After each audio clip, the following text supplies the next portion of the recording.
Bienvenue à nouveau dans l'émission. Nous sommes rejoints aujourd'hui par Ramzi Ezzeldin. Ramzi, ambassadeur à la retraite, ancien secrétaire général adjoint des Nations Unies et envoyé spécial adjoint pour la Syrie. Il a également été sous-secrétaire d'État principal au ministère des Affaires étrangères en Égypte. Alors, bienvenue dans l'émission. J'espère avoir bien résumé cette partie de votre CV.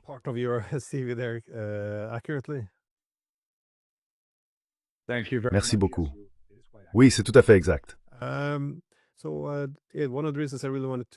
L'une des raisons pour lesquelles je tenais vraiment à vous parler aujourd'hui, c'est à cause de toutes ces grandes perturbations que nous observons au Moyen-Orient, qui semblent toutes interconnectées.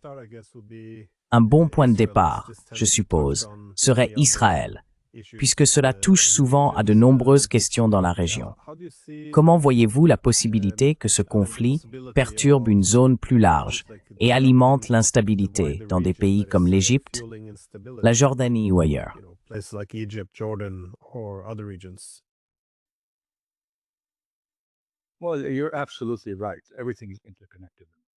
Eh bien, vous avez tout à fait raison.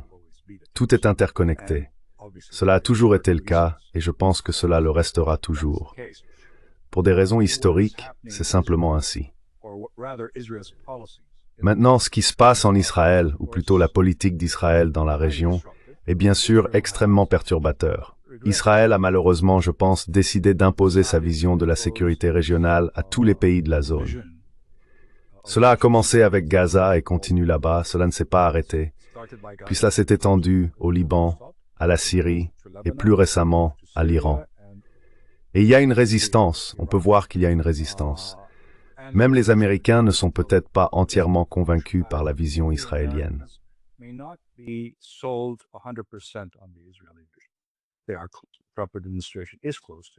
Notre administration actuelle est proche d'Israël, mais on peut constater certaines divergences, et je pense que c'est assez important.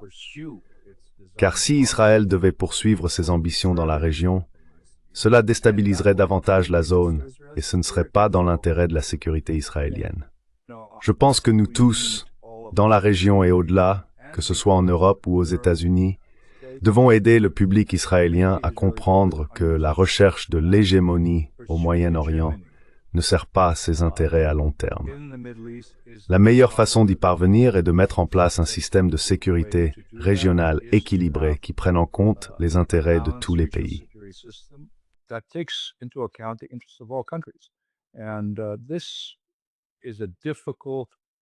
Et c'est une tâche difficile à accomplir. Je veux dire, tout le monde dans la région reconnaît que la question palestinienne est au cœur de l'instabilité.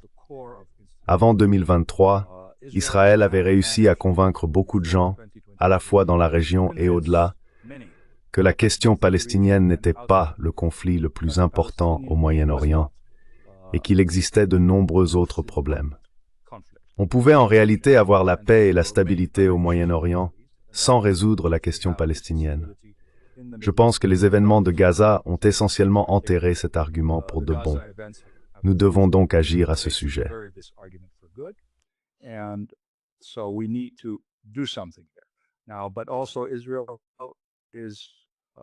À présent, Israël mène également une politique déstabilisatrice au Liban.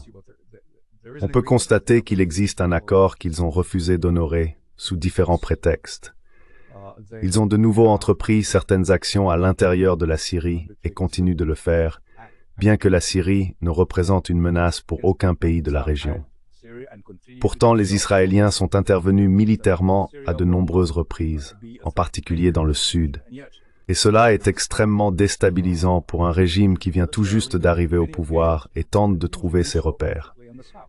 Les Israéliens, assurément par leurs actions, n'aident pas.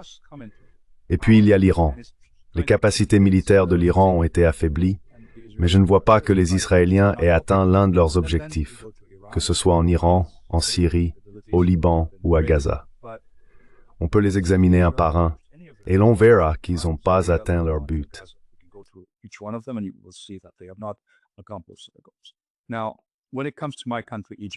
Maintenant, en ce qui concerne mon pays, l'Égypte, et bien sûr, dans une certaine mesure, la Jordanie, Je ne peux pas parler au nom de la Jordanie, mais je pense qu'ils se trouvent dans des situations similaires. La politique israélienne, sous le gouvernement actuel, a consisté à déplacer les Palestiniens. Peu importe ce qu'ils disent, je pense que la politique a prouvé, à maintes reprises, qu'ils souhaitent déplacer autant de Palestiniens que possible, en rendant leur vie insupportable, à la fois à Gaza et en Cisjordanie. Et tout déplacement des Palestiniens affecte la sécurité nationale égyptienne. Nous avons été très clairs sur le fait que nous soutiendrons les Palestiniens dans leurs revendications pour une patrie, pour un État indépendant. Mais les accepter à l'intérieur de l'Égypte reviendrait en réalité à être complice des desseins israéliens qui visent essentiellement à mettre fin à la possibilité d'un État palestinien.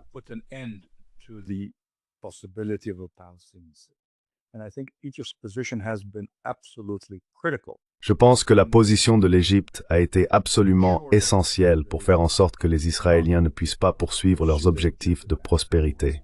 Cela a été très clair. Nous espérons que les Israéliens reconsidéreront leur politique et ils ne le feront que s'ils réalisent qu'ils n'ont plus d'alliés solides. Je veux dire, même aux États-Unis, il y a déjà un certain changement. L'Europe est plus avancée à cet égard, mais les Européens doivent encore faire beaucoup plus. C'est donc un effort collectif des Européens, des Américains et bien sûr des Arabes pour faire comprendre au public israélien que les politiques du gouvernement actuel sont extrêmement perturbatrices et n'apporteront pas la sécurité aux Israéliens.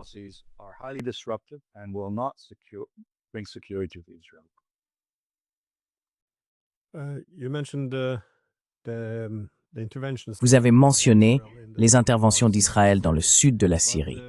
Mais quelle est la situation générale en Syrie?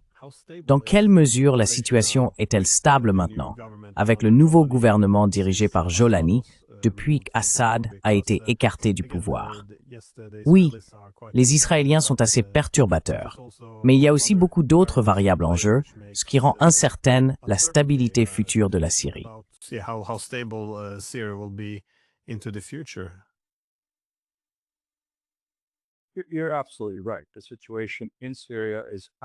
Tu as tout à fait raison. La situation en Syrie est extrêmement instable, mais les actions d'Israël n'aident pas le gouvernement à stabiliser le pays. Tu parles de neutraliser tout le sud de la Syrie. Et la Syrie, comme tout pays dans le monde, a besoin d'une armée fonctionnelle et efficace, ce qu'elle n'a pas en grande partie à cause de ce qu'ont fait les Israéliens. Ils ont essentiellement détruit tous les atouts militaires dont la Syrie disposait. Donc en ce sens, Israël n'aide pas. Mais tu as raison, il y a des problèmes avec les Druzes que les Israéliens exploitent. Il y a des problèmes avec les Alaouites, avec les Kurdes.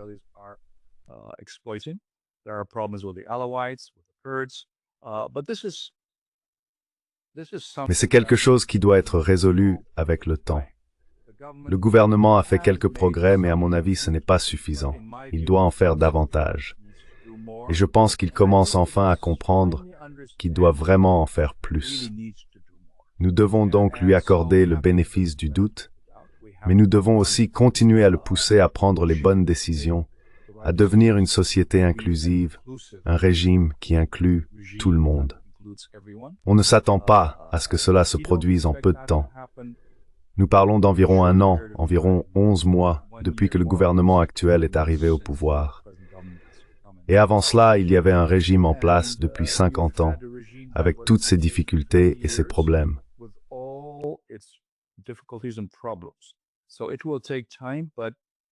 Cela prendra donc du temps, mais les Arabes, les Européens et les Américains doivent aider le gouvernement syrien actuel à prendre les bonnes décisions. L'alternative, malheureusement, est bien pire, dans le sens où, s'il y a un effondrement en Syrie, cela entraînera une déstabilisation dans toute la région, et cela doit être évité. Je pense donc que la seule chose à faire, et que la plupart des pays poursuivent actuellement, est de mettre en place des garde-fous qui orienteront et garantiront que le gouvernement syrien actuel avance dans la bonne direction, sans excès, et veille à ce que la Syrie soit pour tous. Ce n'est pas facile. Comme je l'ai dit, cela prendra du temps, mais l'alternative serait bien pire.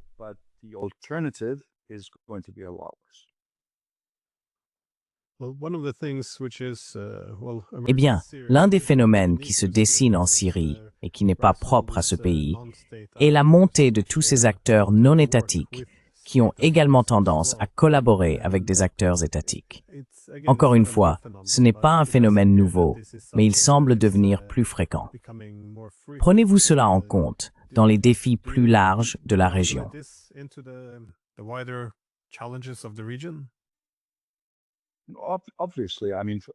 Évidemment, je veux dire, on en trouve en Syrie, au Liban, en Irak, et c'est assez préoccupant. Donc oui, en Syrie, avec les acteurs non étatiques, nous avons tous ces groupes armés qui font partie de la coalition qui gouverne actuellement le pays. Certains d'entre eux ne répondent pas au président, ils poursuivent leurs propres objectifs. Ce sont pour la plupart, comme vous le savez, des groupes armés qui semblent faire partie de la coalition au pouvoir. Et ils doivent, comme je l'ai dit, être intégrés à l'armée. Le gouvernement a annoncé qu'il s'en occupait, mais cela ne s'est pas vraiment concrétisé de manière efficace. Ou alors ils doivent simplement être complètement démantelés. Personne ne veut accueillir ces ressortissants qui se trouvent en Syrie au sein de groupes armés. Donc il faudra trouver un moyen, peut-être de les maintenir en Syrie, mais sans qu'ils fassent partie d'un groupe armé. Il faudra trouver une solution. Et c'est au gouvernement de le faire, avec l'aide des agences internationales.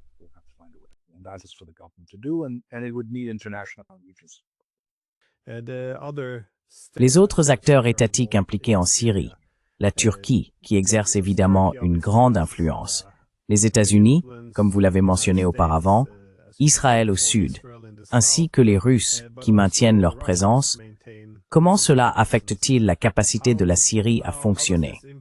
Considérez-vous que leurs intérêts sont en concurrence, ou bien parviennent-ils, jusqu'à présent, à mettre cette rivalité de côté dans des tentatives sérieuses de stabiliser la situation?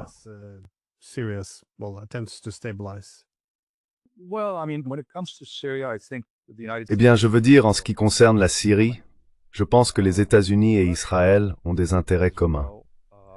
La Russie, comme vous le savez, avait beaucoup d'influence, mais je ne pense pas qu'elle en ait encore autant aujourd'hui. J'ai récemment écrit un article décrivant le retrait pragmatique de la Russie au Moyen-Orient. Ce n'est pas seulement en Syrie, la Syrie est là où elle a le plus souffert, mais aussi sur la question palestinienne, sur l'Iran et au Liban. La Russie a désormais ses propres priorités en dehors du Moyen-Orient. Donc je ne pense pas qu'elle soit en position d'influencer les choses à ce stade. L'intérêt principal de la Russie aujourd'hui est de maintenir ses deux bases militaires. Et jusqu'à présent, il semble qu'elle conserve encore un certain contrôle sur les nouveaux arrangements qui seront mis en place.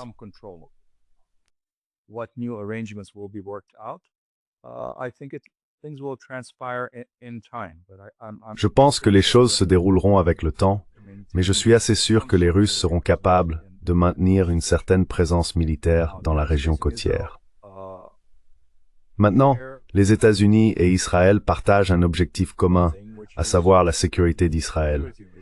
Et pour les Israéliens, cela signifie neutraliser d'un point de vue militaire toute la partie sud de la Syrie. Je ne pense pas que les Américains s'y opposeront, bien que je crois que ça compromettra la stabilité en Syrie. À mon avis, la Turquie a des intérêts légitimes dans le nord de la Syrie, car elle partage une frontière de 900 km.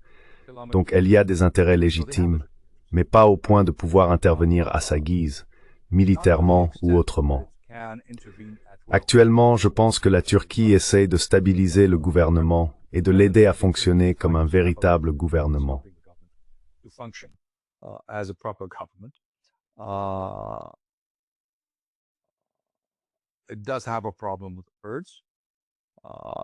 Il y a effectivement un problème avec les Kurdes. Comme vous le savez, des négociations sont en cours entre le gouvernement et les Kurdes. Ce sont donc les principaux acteurs à ce stade, à l'intérieur de la Syrie. Bien sûr, l'Iran exerçait autrefois une influence assez importante. Je ne pense pas que ce soit encore le cas aujourd'hui, et je ne crois pas qu'il en aura dans un avenir prévisible. Il existe des agendas concurrents. Les Turcs et les Israéliens, à mon avis, suivent de très près les politiques de l'un et de l'autre. Car il pourrait y avoir, et je pense qu'aucun des deux ne le souhaite, mais cela pourrait arriver, une sorte d'affrontement militaire à l'intérieur de la Syrie. Ce ne serait dans l'intérêt d'aucun des deux pays, ni certainement de la Syrie, mais cela reste une possibilité. Les pays arabes, eux, ont intérêt à une Syrie stable et forte, mais ils doivent faire face à la concurrence des autres pays.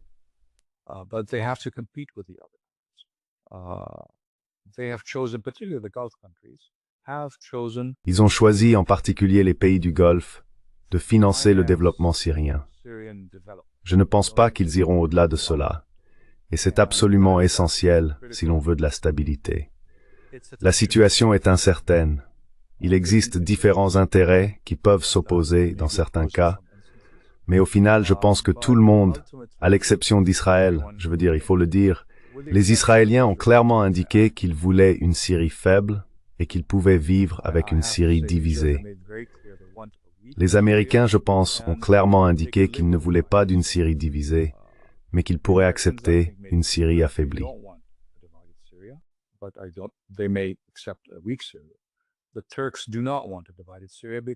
Les Turcs ne veulent pas d'une Syrie divisée, car cela soulèverait immédiatement la question des Kurdes.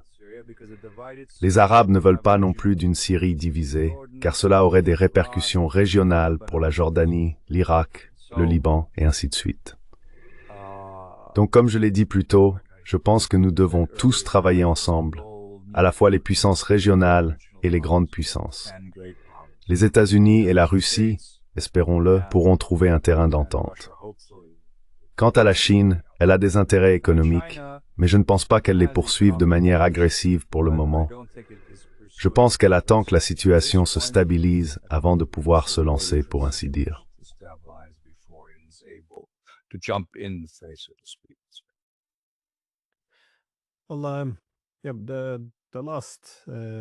Eh bien, le dernier pays dont je voudrais parler est celui avec lequel vous avez été directement impliqué, à savoir l'Iran.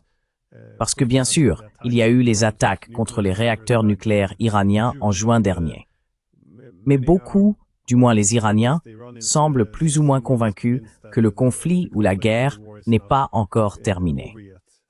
Et en effet, certains ont interprété le rétablissement soudain des sanctions européennes comme une mesure pouvant, peut-être sans le vouloir, ouvrir la voie à une nouvelle escalade. Voyez-vous cette possibilité ou comment percevez-vous l'évolution de ces conflits à partir de maintenant?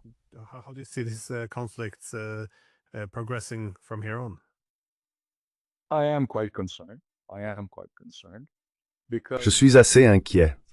Inquiet pour deux raisons. Premièrement, je ressens une défiance à Téhéran. Je parle avec des Iraniens et je les rencontre, et ils sont tous dans un état d'esprit de défi, dans le sens où ils s'attendent à une nouvelle attaque israélienne et veulent s'y préparer. En même temps, ils ne renonceront pas à leurs ambitions nucléaires. Alors, quelles sont leurs ambitions nucléaires? Comme vous l'avez dit, je travaille sur cette question depuis 2003, à l'époque où j'étais représentant auprès de l'Agence internationale de l'énergie atomique. Il est clair qu'ils veulent un potentiel nucléaire.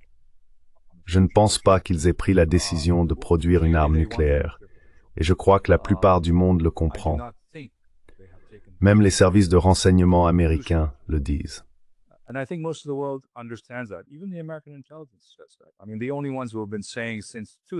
Je veux dire, ce sont les seuls qui disent depuis 2003, donc pas maintenant, depuis 2003, que les Iraniens sont à quelques mois de produire une arme. Cela fait 22 ans. C'est donc une des raisons pour lesquelles je suis inquiet, car je ne pense pas que les Iraniens feront preuve de beaucoup de flexibilité. Ils veulent un autre accord. Ils sont prêts, et je pense qu'ils négocient avec les Américains.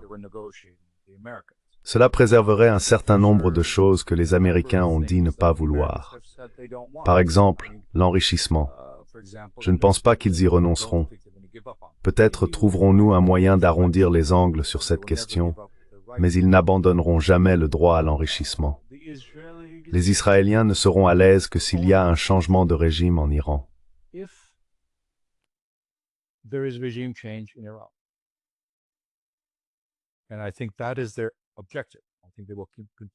je pense que c'est leur objectif. Je pense qu'ils continueront à faire tout ce qu'il faut pour garantir un changement de régime en Iran. Maintenant, une action israélienne entraînera-t-elle un changement de régime en Iran? Au contraire. Je vois les gens, comme vous le savez, se rallier au drapeau. Vous pouvez avoir des inquiétudes ou des réserves concernant le régime iranien, mais seuls les Iraniens changeront ce régime. Et je ne vois aucun appétit ni intérêt à le faire à ce stade. Je n'exclus donc pas la possibilité d'une autre attaque israélienne, car les Iraniens sembleront ne pas coopérer suffisamment, à moins qu'ils ne commencent à négocier avec les Américains.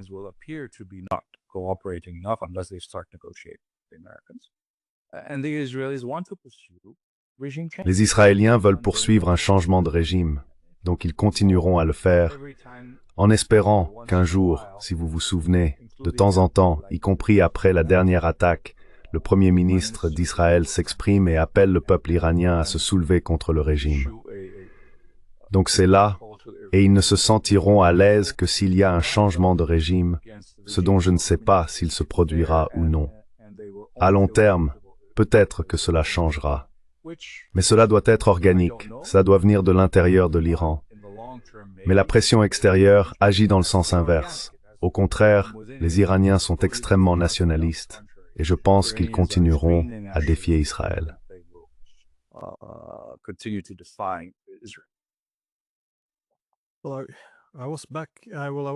Eh bien, j'étais à Téhéran en mai dernier, un mois avant l'attaque contre leur réacteur nucléaire. Nous avons pu parler avec certains de leurs responsables lorsque j'ai visité l'une des installations nucléaires. Ils ont souligné que leur principale préoccupation était de montrer qu'ils étaient toujours disposés à faire preuve de transparence, à prouver qu'ils ne cherchaient pas à se doter d'armes nucléaires. Mais les Américains, en particulier, cherchaient toujours à inclure de nombreuses questions géopolitiques, ce qu'ils considéraient comme une forme de capitulation, des limitations sur leurs missiles balistiques, sur leurs partenariats étrangers. On leur disait qu'ils ne devaient entretenir aucune relation avec le Hezbollah, le Hamas ou le Yémen. Penses-tu qu'il y ait une certaine souplesse de l'autre côté, de la part des États-Unis, pour isoler essentiellement la question nucléaire en tant que telle? Car il semble que ce serait nécessaire pour parvenir à de nouveaux accords.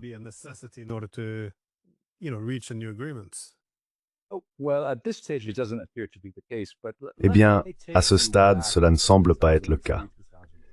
Mais laissez-moi vous ramener en 2003, lorsque j'étais à Vienne, et que les négociations avaient commencé.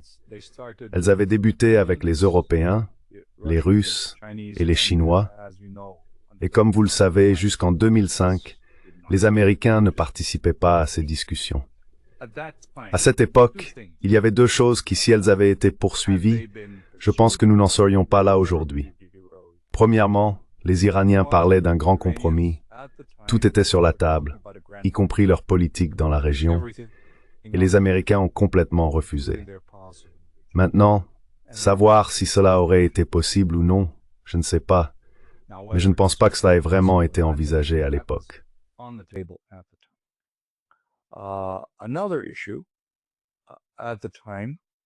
Un autre sujet à l'époque concernait une proposition du directeur général de l'AIA, le Dr El-Baradei. Il avait présenté un plan selon lequel l'Iran se limiterait à un projet pilote avec 50 centrifugeuses, pas plus. Les Iraniens avaient indiqué leur accord, mais cela fut refusé par l'autre partie. Pouvez-vous imaginer si cela avait été accepté à l'époque? Où nous en serions aujourd'hui?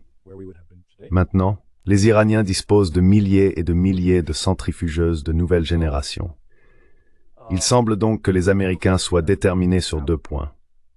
Le premier est l'absence d'enrichissement, ce qui à mon avis ne sera pas accepté par l'Iran. Il en a le droit, c'est un membre du TNP. Ils ont le droit d'enrichir, à condition que ce soit sous les garanties de l'AIEA. Ils ont accepté cela, et je pense que selon moi c'est suffisant.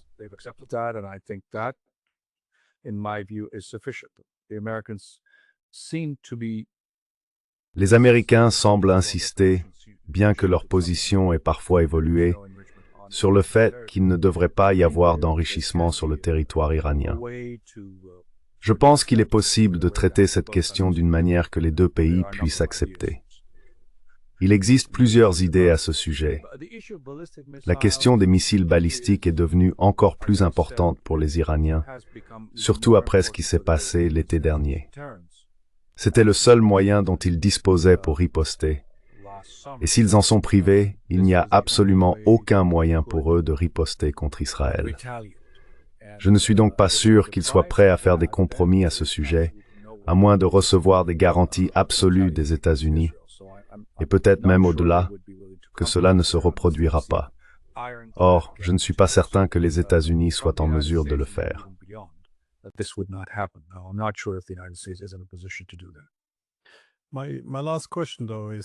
Ma dernière question, cependant, est la suivante. Comment voyez-vous la possibilité d'une réconciliation plus profonde entre l'Iran et les États du Golfe?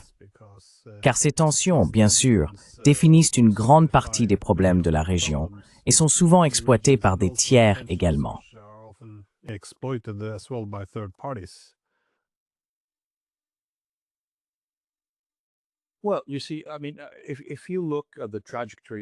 Eh bien, voyez-vous, si l'on observe la trajectoire des relations irano-golfiques, en fait, non seulement avec le Golfe, mais aussi avec l'Égypte, au cours des 2 ou 3 dernières années, je pense qu'elle a été positive, et je crois qu'elle continuera dans cette direction.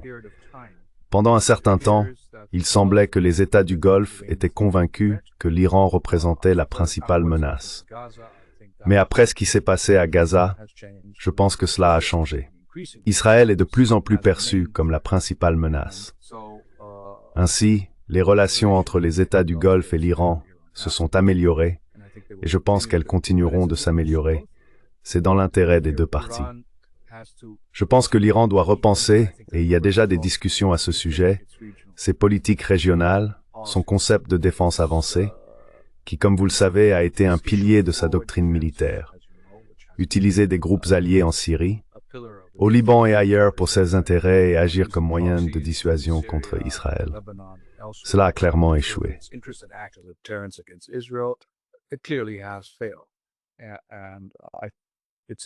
Et je pense qu'il est dans l'intérêt de l'Iran d'entretenir de bonnes relations avec tous ses voisins arabes et de coopérer à l'établissement d'un système de sécurité régionale qui prenne en compte les intérêts de tous les pays, certainement ceux de l'Iran, des pays arabes et de la Turquie. Et j'ai toujours dit qu'en fin de compte, Israël aussi pourrait en faire partie lorsqu'il aura inversé sa politique. Lorsque Israël ne cherchera plus à imposer sa propre vision de la sécurité régionale et à agir en hégémon. Je pense que ça serait possible à terme, à condition qu'Israël change effectivement sa politique. Donc oui, je pense que les relations entre l'Iran et les pays arabes en général continueront de s'améliorer, car c'est dans l'intérêt des deux parties.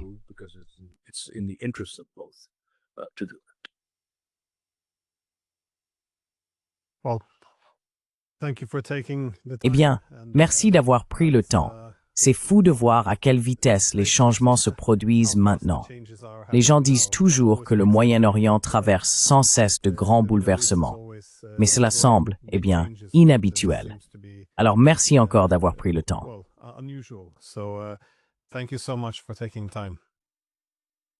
Merci beaucoup de m'avoir invité, merci.